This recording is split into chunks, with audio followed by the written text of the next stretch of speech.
This episode brought to you by Loot Crate.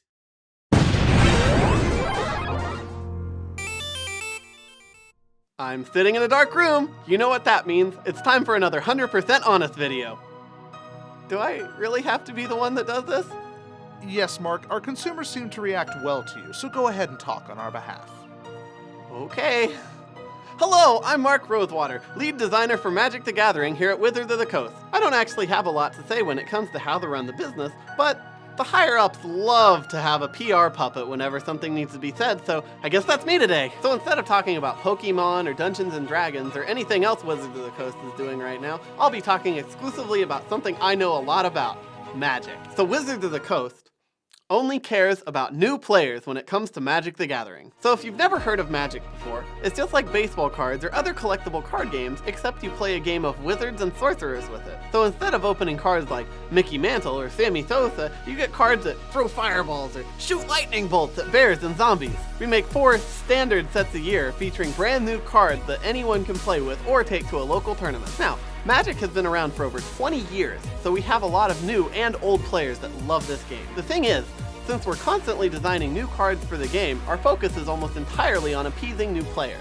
So we're not printing cards from 5, 10, or even 20 years ago. This causes our older fans some grief because they feel like we only want to appease new players, leaving behind people who want us to reprint older cards. A big reason Wizards can't reprint some older cards is because of a little thing called the reserve list. What that is a select group of older cards that we will never reprint because it would cause collectors to lose money off of hoarding them for their value. I know it seems silly to have such an arbitrary rule to never reprint certain cards ever again, but a lot of people complained back in 1995. We made a promise to older collectors that they would never see their valuable cards printed again. That way, they could be the only ones to have them. You know how collectors can be. Now, this wouldn't be such a big issue if it weren't for the fact that many cards on the reserve list are required to play competitive formats like Vintage and Legacy. But like I said before, Wizards doesn't care about the older fan base. So just like the US government, we want to appeal to the 90%, but we have arbitrary rules that force us to stick to the 1% for no apparent reason.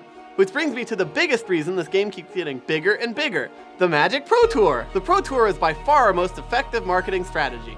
People see pros playing with cards, they want to go out and buy the cards, which means they spend a lot of money on the new set, which means more profit for us. Now, the professional players aren't actually employees of the company, despite the fact that we pay them to go to tournaments. This creates a huge problem when it comes to taxes, and is part of the reason that the Platinum Club issue came about. See, we docked our pro players about 90% of their pay, so it wouldn't be such a financial burden.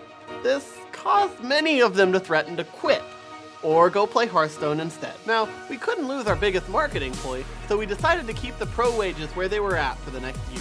Speaking of Hearthstone, that online game that's apparently such a big sensation, people wonder if we're worried about it becoming a big competitor to Magic. We don't think so. We think it's better to buy paper cards in the real world than digital cards in the fake world. Speaking of which, you should play Magic the Gathering online, where you pay real-life money to buy digital cards in a fake world. Hearthstone isn't as glitchy as MTGO, and has a better interface, and is better design. But we aren't worried about it. Blizzard tried to do a paper TCG with World of Warcraft a while back, and it failed, so we'll be fine. In the end, Magic the Gathering is still going strong and still acquiring new players, hopefully at a frequency faster than we lose our older players. But we won't worry about them. Can I go now? Say the end slate. All right. Magic the Gathering, making new slaves the cardboard crack with every set. Of course, the higher-ups do want Magic to become an esport eventually. However, we'd have to improve MTGO to do that. Or improve our coverage. Nobody likes Randy Bueller. Nobody. If you enjoyed today's video, as always, feel free to like, comment, and subscribe. And don't forget to check out our sponsor, Loot Crate, at the website below. You can go to lootcrate.com/gamingwildlife or enter the promo code gamingwildlife for 10% off your order. Now, we at Gaming Wildlife are actually huge fans of Mark Rosewater and his Drive to Work podcast. If you're interested in checking that out, there's a link in the description. I highly recommend it. Finally. On the whole, I think Preparation H feels good. On the whole.